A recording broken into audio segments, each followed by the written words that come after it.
Welcome to the Arizona Capitol Museum USS Arizona Tour. In this tour, we will learn about the USS Arizona, its destruction at Pearl Harbor, and its legacy. The destruction of the USS Arizona battleship on December 7, 1941, signaled the United States' entry into World War II. Although the Arizona is remembered for this tragic incident, the ship's history spanned 25 years on the high sea and over half a century on the bottom. The British launched the HMS Dreadnought in 1906, a battleship bigger and better armed than any other. HMS stands for Her Majesty's Ship. Within 10 years, the United States began building even larger ships. These ships were known as super dreadnoughts, and the USS Arizona was one of them. USS is short for United States Ship. The Arizona is also referred to as BB-39. BB means battleship, and 39 is the hull number, or the serial number, assigned to the ship. The USS Arizona was the United States' 39th battleship. Franklin D. Roosevelt, who at the time was Assistant Secretary of the Navy, attended the laying of the keel for the future USS Arizona on March 16, 1914, at the New York Navy Yard. A keel is the backbone of a ship or boat. The people of Arizona, who had just achieved statehood in February 1912, were honored that such a battleship would be named after their state. By the end of construction, the Arizona was more than 2 football fields in length and had more guns than older class ships. A modern ship in that day, it cost $16 million to build. On June 19, 1915, Esther Ross, daughter of a Prescott pioneer family, christened the ship with a bottle of champagne and a bottle filled with the first water to spill over Roosevelt Dam. The champagne bottle did not break. Ross addressed the crowd.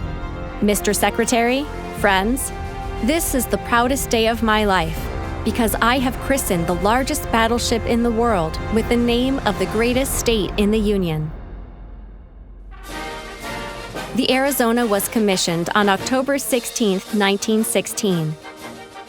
The ship headed out for its shakedown cruise on November 16th, which tested the engines and guns before returning to New York.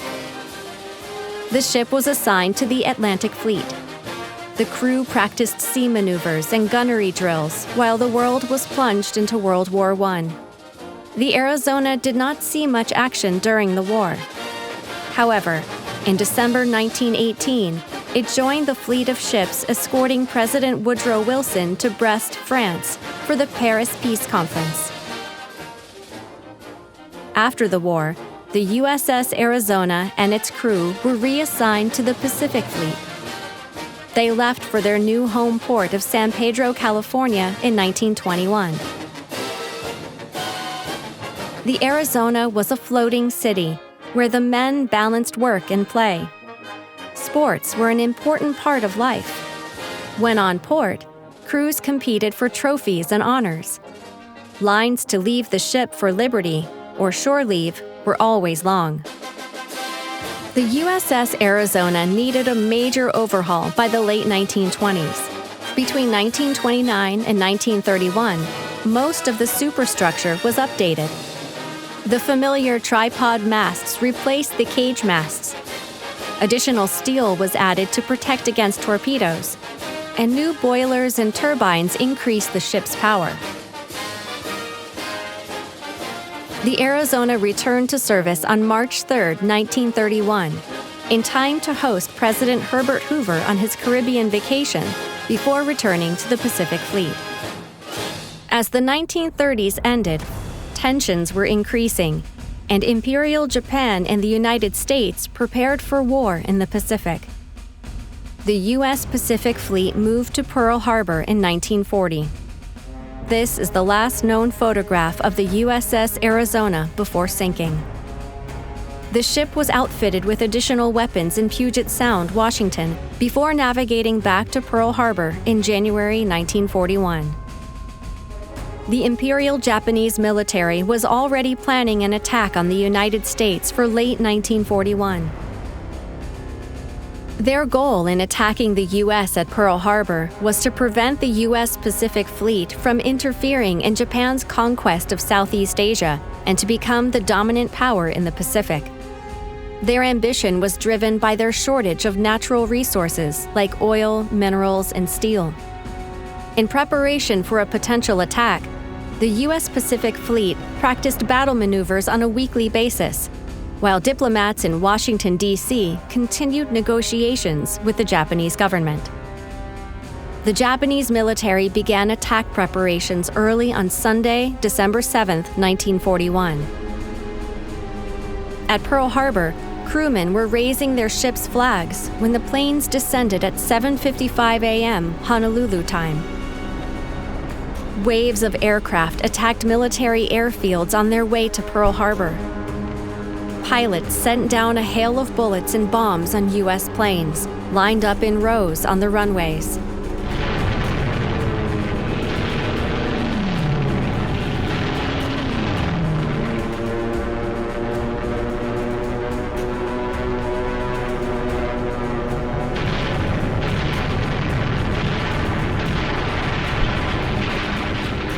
At Pearl Harbor, torpedoes skimmed the water and fighter planes provided cover. Commander-in-Chief of the Pacific, Admiral Husband E. Kimmel, sent the message, "Air raid on Pearl Harbor.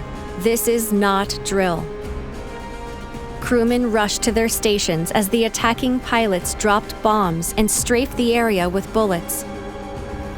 At 8:10 a.m., a 1,760-pound bomb exploded the forward munitions on the USS Arizona, sinking the ship in just 14 minutes. After the explosion, Lieutenant Commander Samuel Fuqua took control on deck, calmly directing personnel to fight fires and rescue wounded.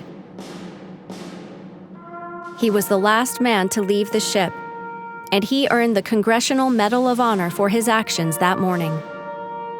Regarding the actions of the men on December 7th, Lieutenant Commander Fuqua said, "All of the personnel under my supervision conducted themselves with the greatest heroism and bravery.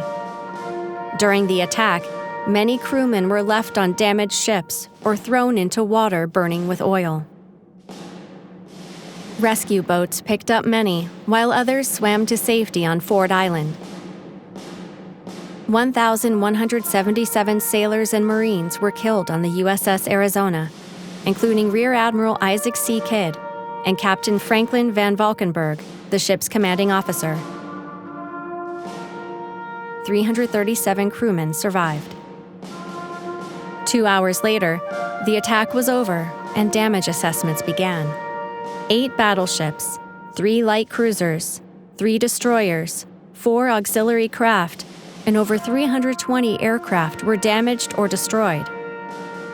In Hawaii, 2,403 people were killed or missing, and 1,178 were wounded. The Arizona survivors, and men from other damaged ships, were left without an assigned ship. Most of the survivors were reassigned and fought during the war. Many survivors found it difficult to talk about what happened on December 7th. The mere fact that they were alive created a special bond between the survivors and their lost shipmates. On December 8th, President Franklin D. Roosevelt addressed Congress. Yesterday, December 7th, 1941, a date which will live in infamy. The United States of America was suddenly and deliberately attacked by naval and air forces of the Empire of Japan.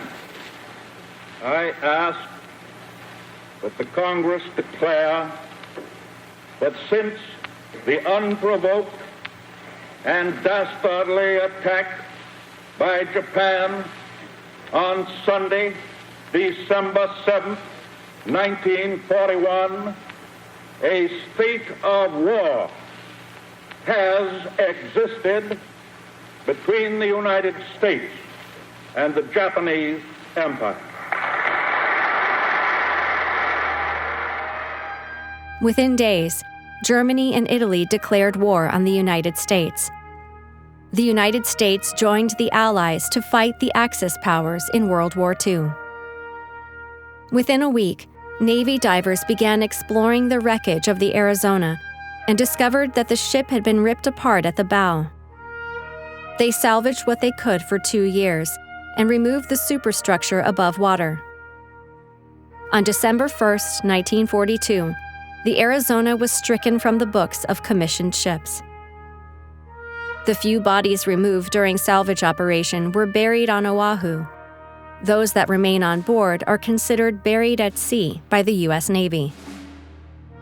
In 1958, President Eisenhower approved legislation establishing the USS Arizona Memorial to remember those who died in the attack on Pearl Harbor. The USS Arizona Memorial was constructed over the hull of the sunken Arizona and was dedicated on Memorial Day, 1962. The Navy turned over operation of the memorial to the National Park Service in 1980. Over 1 million people visit the memorial each year. The National Park Service's Submerged Resource Center staff were brought in to map and photograph the Arizona. Researchers conducted work only on the exterior. Photographers documented the work, while a remotely operated vehicle was used to observe conditions and acquire study samples on the interior. The USS Arizona Reunion Association was incorporated on December 4, 1979, in Tucson, Arizona. It provides an opportunity for the survivors to meet and honor those who died on the Arizona. In July 2017, 3 of the 5 known remaining survivors traveled to Washington, D.C., where they participated in an armed forces wreath-laying ceremony at the Tomb of the Unknown Soldier, visited the Pentagon, and were honored at the White House. Wesley Bolin Plaza, located east of the Arizona Capitol Museum across 17th Avenue, is home to several memorials honoring the USS Arizona. The first to be installed was the Anchor Memorial, dedicated on December 7, 1976. The Anchor is one of 2 that was used aboard the ship. The other is located at the memorial at Pearl Harbor. On December 7, 1990, the Signal Mast Memorial was dedicated after a campaign raised funds to bring it to Arizona. The mast is located 1,177 feet from the center of the Capitol Dome to represent the number of men who died aboard the USS Arizona during the attack on Pearl Harbor. The Guns to Salute the Fallen Memorial contains a gun barrel from the USS Arizona and the USS Missouri, serving as 2 visible bookends to the beginning and end of World War II.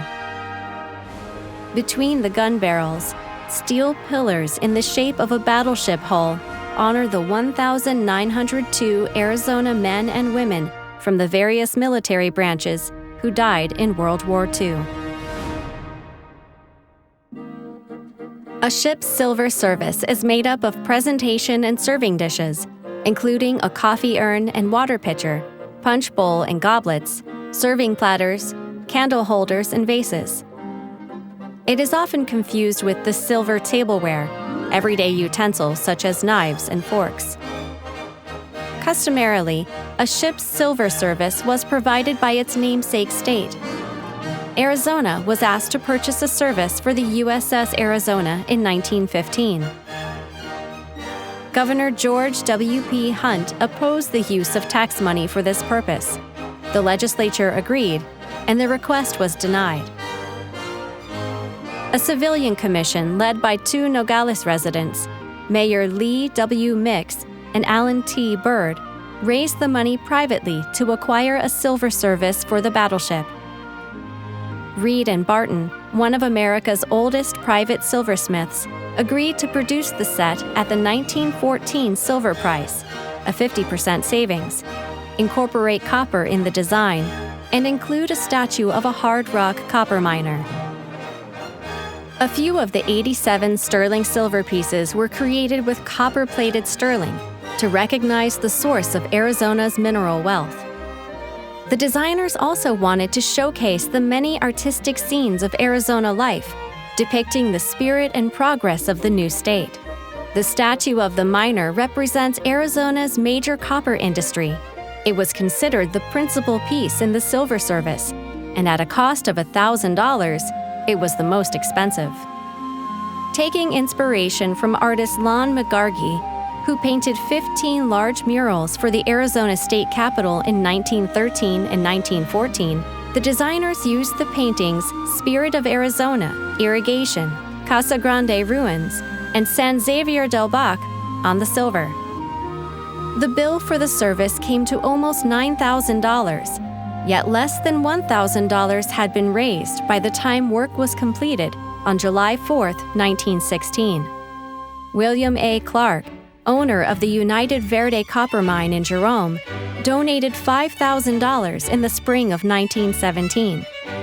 By the fall, other Arizona mine owners made donations to pay the remainder of the balance. Nogales Mayor Lee W. Mix presented the silver service to Captain John H. Dayton on December 27, 1919. Battleships were often used during peacetime as floating embassies to entertain foreign dignitaries and show the strength of the United States military. The USS Arizona sailed to Peru in 1921, serving as the flagship for Vice Admiral John McDonald, commander of Battleship Force Atlantic Fleet and the ship's first captain. On August 1st, Vice Admiral McDonald held an official reception for 1,000 guests, including ambassadors and military leaders from around the world. The copper miner was prominently displayed on the fantail. The silver service was used, however, only the copper miner was documented in accounts of the occasion. After undergoing major improvements from 1929 to 1931, the modernized Arizona returned to service as host to President Herbert Hoover during his vacation in March 1931. Rest and relaxation were the president's goals, but he also made official visits to Puerto Rico and the newly acquired Virgin Islands during the trip. A misunderstanding about the USS Arizona Silver Service is that it sank with the ship at Pearl Harbor. This was supported by the retrieval of tableware from the officers' mess during salvage operations performed by the U.S. Navy. However, the silver service was placed in storage in January 1941, when non-essential items were removed in preparation for war. In 1947, the silver was placed aboard the USS Tucson and then on the USS Adirondack, the flagship for the Commander-in-Chief, Allied forces in Southern Europe. On May 5, 1952, Arizona Governor Howard Pyle asked the U.S. Navy to return the silver to the state. The Navy agreed to do so when the Adirondack returned from its tour of duty. In 1953, the State Fair Commission managed all the state's major exhibits. It took custody of the silver and displayed it at the fair in 1953 and 1954. In 1955, the 87-piece silver service was placed at the First Interstate Bank of Arizona, where it stayed until 1976, when it moved to the newly constructed Executive Tower at the Arizona State Capitol. Governor Fife Symington relocated the silver to the Arizona Capitol Museum for public exhibition in 1991.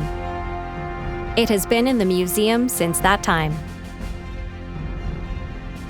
This concludes our tour.